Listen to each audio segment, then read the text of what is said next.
Bonjour à tous, bienvenue pour cette nouvelle vidéo qui va être sur un rythme un petit peu rapide parce que j'ai peu de temps. Je vais faire bientôt une vidéo sur le rejet, vraiment dédiée au rejet, mais aujourd'hui, je voudrais juste commencer par un petit mot là-dessus et enchaîner sur clarifier au niveau des relations la notion de responsabilité. J'y reviens parce que c'est très très important et que ça m'a beaucoup aidé d'éclaircir ça, donc je vous le partage. Alors, au niveau des rejets, ce que je constate, c'est que, je l'ai déjà dit je crois, mais donc je fais une piqûre de rappel, les gens qui ont du mal à dire non se retrouvent envahis. C'est comme si vous posez un caillou sur la plage, au bord de la mer. Quand la marée monte, le caillou va se faire envahir par l'eau. Et quelle est cette sensation quand on se sent envahi parce qu'on n'arrive pas à mettre de limites, qu'on n'arrive pas à dire non? C'est la sensation de ne pas avoir de place. Quand on a la sensation de ne pas avoir de place, on a la sensation d'être rejeté. Ce qui veut dire que quelqu'un qui n'a pas, pour qui c'est difficile de mettre des limites, pour qui c'est difficile de dire non, a toutes les chances de vivre la blessure de rejet plus ou moins activement et de façon plus ou moins forte, sachant que cette personne va essayer pour se protéger, de s'isoler de toutes les possibilités de vivre cette sensation d'invasion, donc de se protéger d'un rejet possible. Ok. Maintenant, pour vous parler de la notion de responsabilité. Dans des vidéos il y a un certain temps, essayé de clarifier un petit peu la notion de responsabilité dans la relation. Est-ce que je suis responsable du comportement de l'autre, etc. Voici où j'en suis aujourd'hui.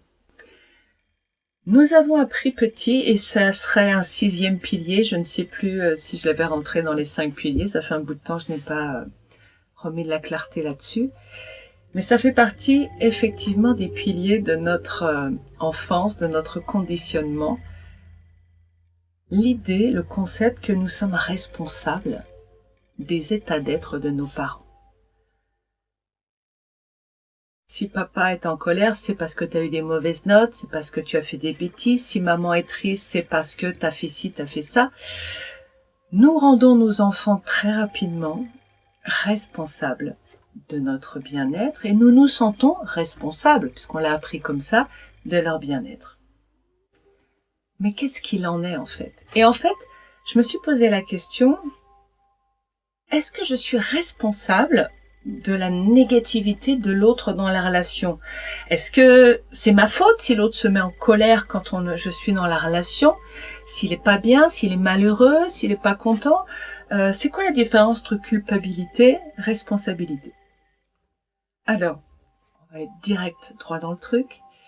Pour moi, la culpabilité, c'est observer les faits en mettant un jugement de valeur négatif sur ce qui me concerne. C'est-à-dire que quand on cherche à culpabiliser quelqu'un, on va le mettre devant ce qu'il a fait. On fait pareil avec les chiens. Hein. C'est toi qui as fait pipi là ou c'est toi qui as déchiré ce journal et on lui met le nez dedans.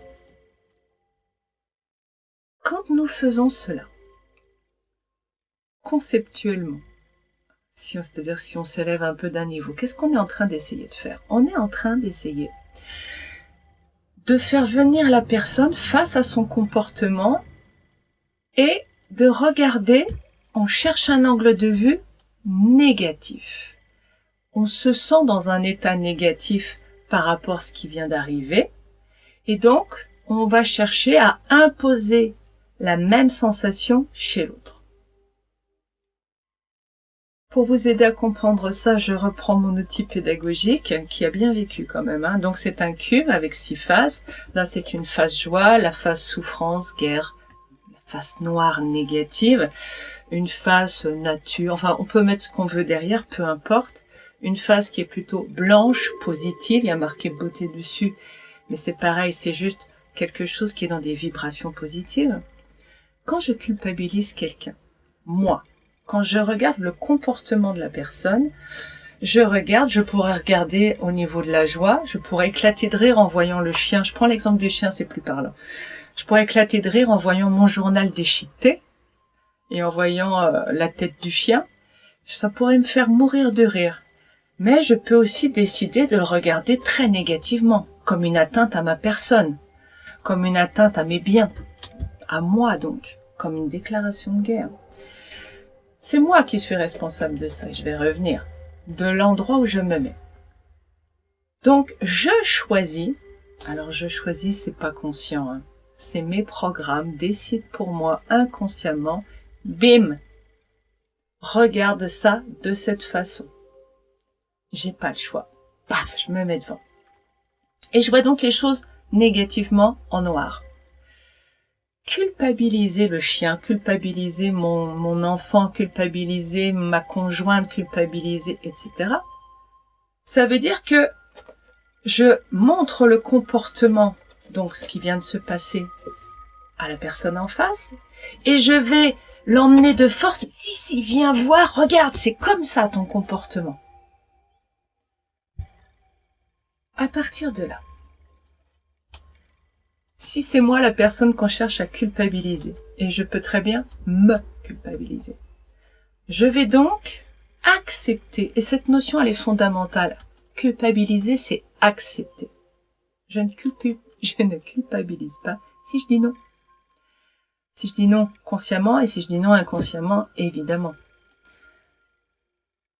Je ne culpabilise pas si je refuse d'aller voir cette face-là. Si je peux voir quelque chose de naturel dans mon comportement, pour le chien, bah oui, c'est si je suis le chien. Oui, je suis un chien, quoi. Moi, ça m'éclate. Il avait qu'à pas traîner, ce journal. Ok. Si je peux voir de la beauté dans ce comportement, ça m'a mis dans une joie de faire ça. Mais c'était tellement bon, ça m'a fait du bien. Ok. Enfin, la joie est là. Tout existe. Toutes les faces sont toujours possibles. Se culpabiliser, c'est accepter de regarder de façon négative. Qu'est-ce qui se passe une fois que j'ai accepté de regarder de façon négative? Je vais donc trouver que c'est mal. Et quand je trouve que c'est mal, qu'est-ce qui se passe? Vous le savez bien maintenant, j'espère. Je m'inflige de la souffrance. Parce que nous avons cette croyance absolument aberrante que si je suis dans la violence, m'infliger davantage de violence à coups de fouet, ça me fera quitter la violence. Ça n'a pas de sens. Je veux aller... Qu'est-ce qu'on aimerait tous avoir dans nos relations? C'est de l'amour, de la bienveillance. On appelle cela de la gentillesse, ça c'est autre chose, mais il y a ce concept de bon, de bien, de beau derrière. Et on va vers l'inverse. J'augmente ma négativité en moi en regardant de la négativité en moi et en étant contre cette négativité. Je ne l'accepte pas. Quand je refuse d'accepter quelque chose, je fais grossir cette chose. Quand je porte mon attention sur quelque chose, avec de la négativité, j'envoie de la négativité sur cette chose. Donc, quand je regarde mes parts d'ombre avec colère, refus, résistance, je fais grossir ces parts d'ombre. Quand je regarde mes parts d'ombre avec violence, je rajoute de la violence à ma violence. Tout cela n'a aucun sens. Ok. Donc l'idée de se culpabiliser parce que l'autre n'est pas content dans la relation, c'est une aberration sur le plan humain, sur le plan de ce qu'on peut apporter sur cette terre. On ne fera que faire grossir la violence. Ok, ça c'était le premier point. Deuxième point, la responsabilité. C'est quoi la nuance? La responsabilité, c'est donc l'idée que je suis l'auteur d'un certain nombre de choses et que ces choses ont des conséquences. Ok, donc il n'y a pas de problème. Le problème que j'ai découvert plus clairement, c'est que derrière la notion de responsabilité, très souvent, il y a la notion de je suis le seul et unique créateur de la situation. Et là, ça va venir tamponner des choses que j'ai déjà dites, c'est pour ça que j'ai besoin de reclarifier ça. C'est-à-dire que quand je crois que je suis seul responsable du comportement de l'autre, je deviens un Dieu tout-puissant dans le comportement de l'autre. C'est-à-dire quand je crois que je suis responsable du bien-être de papa et maman ou de l'état d'être des gens qui me côtoient, je deviens le Dieu de ça. C'est-à-dire que c'est moi qui ai toute la responsabilité, tout pouvoir, et les autres deviennent une sorte de réceptacle, de pantin, de marionnette, de victime. Quand ça se passe bien, je me sens un Dieu tout-puissant et je suis contente que les autres soient contentes.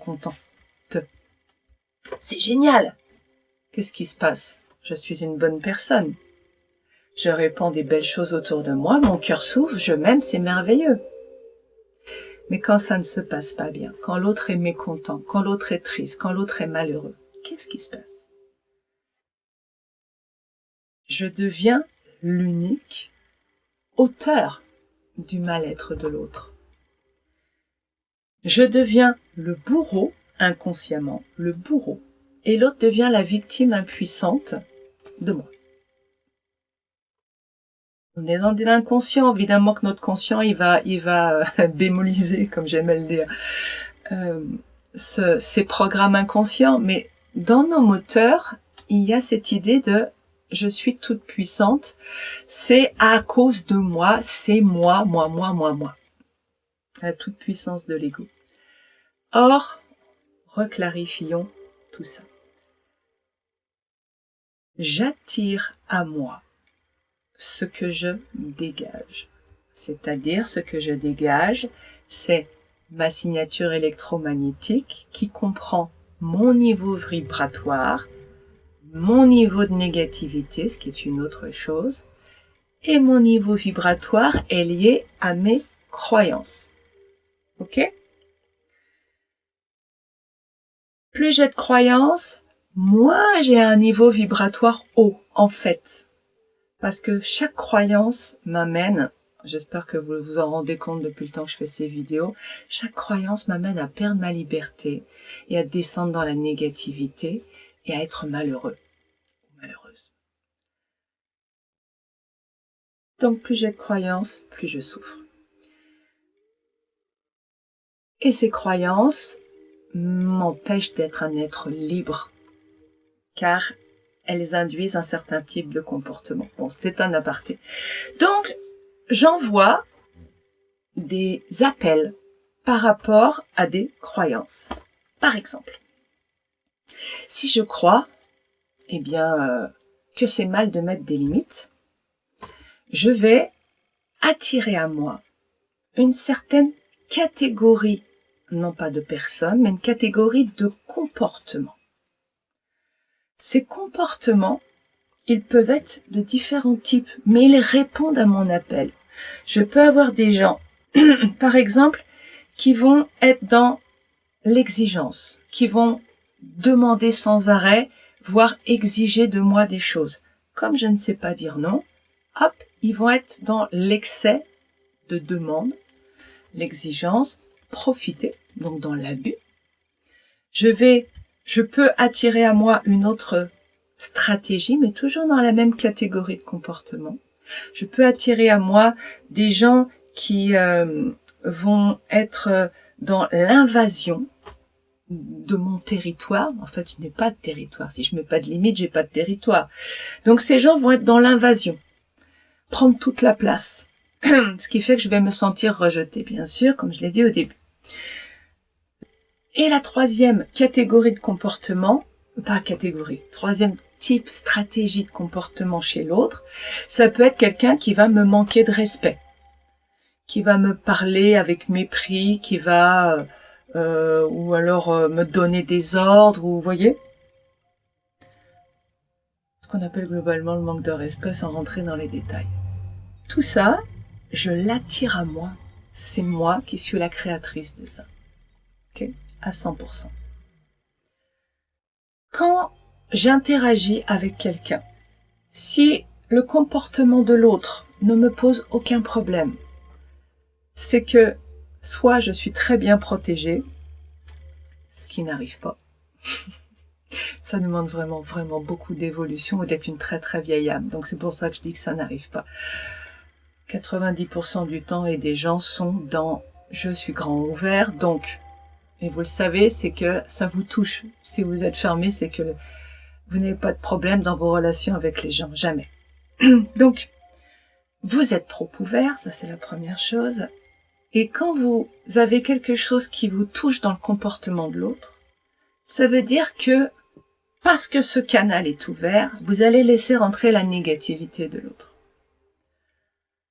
Ce canal, il est ouvert parce que nous voulons quelque chose des autres. Nous voulons l'approbation, l'amour, la reconnaissance, la validation. Nous avons besoin que l'autre nous dise « oui, tu as le droit de t'aimer ». Pour la petite histoire, il y a 2-3 jours, j'ai libéré le droit de m'aimer inconditionnellement. Malheureusement, ça se referme, alors que c'était extraordinaire, cette première journée avec un cœur grand ouvert. Quand on est dans l'amour de soi, c'est-à-dire juste, en fait, comprenez bien, bon, je fais un aparté comme d'habitude, mais comprenez bien, que si vous ne vous aimez pas, c'est simplement parce que vous ne vous en donnez pas le droit. Je suis partie de ce postulat. Je ne me donne pas le droit de m'aimer. En tout cas, pas vraiment, pas tout le temps, pas suffisamment. Pourquoi je ne veux pas me donner le droit de m'aimer? Et j'ai travaillé là-dessus. Et en fait, il m'est apparu que, mais pourquoi j'aurais pas le droit? Alors j'ai fait des vidéos dans ce sens, mais il y a un moment où ça finit par s'intégrer. C'est le moment où on arrache les grosses racines des ronces. Et qu'est-ce qui se passe après? C'est surtout ça qui est intéressant. C'est qu'une fois que vous vous aimez, plus rien n'a d'importance. Ça ne veut pas dire que vous méprisez le reste, mais ça veut dire que ça n'a pas d'importance. Vous vous sentez nourri, gonflé d'amour, alors le reste, les conditions extérieures de vie, on s'en fout. Gagner 1 million au loto, mais qu'est-ce qu'on s'en fout? Mais c'est vrai, et je vous le dis du fond du cœur, ça n'a aucune importance quand nous sommes remplis d'amour pour nous-mêmes. C'est-à-dire quand nous acceptons de recevoir l'amour de nous-mêmes. Les autres, l'opinion des autres, leur amour, ce qu'ils pensent de nous, on s'en fout. On est juste dans la joie. C'est la même chose peut-être avez-vous ressenti que le jour où vous êtes profondément amoureux de quelqu'un, vous êtes le coup de foudre, imaginons, vous ne marchez plus, vous volez, rien n'est important, vous semez de la joie autour de vous, mais c'est exactement ça. Et vraiment, tout est là, tout est là. L'amour de soi, s'autoriser à s'aimer. Et contrairement à ce que l'on croit, c'est une longue digression, mais elle est tellement importante. Contrairement à ce que l'on croit, on croit que c'est les autres qui vont nous donner le droit de nous aimer. C'est-à-dire qu'on attend des autres qu'ils nous donnent quelque chose pour nous sentir bien, libres. Mais en fait, c'est l'inverse. C'est ce que nous croyons sur nous-mêmes qui va aller vers les autres et ricocher sur eux pour revenir vers nous. Si nous croyons que nous ne pouvons pas nous aimer inconditionnellement, que nous n'en avons pas le droit, qu'il y a des conditions, des mérites, des choses à faire, des choses à être, les autres nous le renvoient. Donc tout part de là. Alors, pour revenir donc à mon histoire sur la relation, comment ça se passe? quel est le degré. Je vais donc attirer à moi ce que je crois, ce que je pense. Ça, j'en suis 100% responsable. D'accord? Si le comportement de l'autre me fait vivre de la négativité, ça veut dire que grâce au stimulus que m'a donné l'autre, je vois un programme qui se met en place. Donc c'est une occasion inespérée d'aller voir la croyance sous-jacente et de libérer tout ça. Maintenant, dans l'état d'être d'autres, et c'est là où vraiment il y a quelque chose qui s'est éclairci. Ça a été long et besogneux, mais ça s'est éclairci. Je ne suis en aucun cas responsable de l'état d'être de l'autre. Vous entendez? Son état d'être lui appartient. C'est-à-dire que son état d'être va venir de ses filtres, de la façon dont il interprète ce qu'il y a en face de lui. C'est-à-dire, pour vous reparler du cube tout à l'heure, quel côté il va choisir de regarder. Mais ce choix lui appartient. Je ne peux pas intervenir là-dessus. Et ce choix va lui donner un état d'être dans lequel je n'ai pas de prise. La seule fois où j'ai un rapport avec l'état d'être de l'autre, et c'est l'unique exception, c'est quand je cherche à mettre de l'emprise énergétiquement sur l'autre. Et comment vous savez à ce moment-là que vous êtes co-créateur, donc il y a l'autre mais il y a vous aussi, co-créateur de cet état d'être, c'est parce que vous voyez que l'autre se met dans un état a priori sans raison, c'est-à-dire que vous n'avez même pas ouvert la bouche, ou alors vous êtes plein de bonnes intentions, mais voilà, l'autre s'énerve d'un coup ou est ronchon dès que vous arrivez. Qu'est-ce que ça veut dire? Ça veut dire que vous êtes dans l'emprise. Pourquoi je serais dans l'emprise?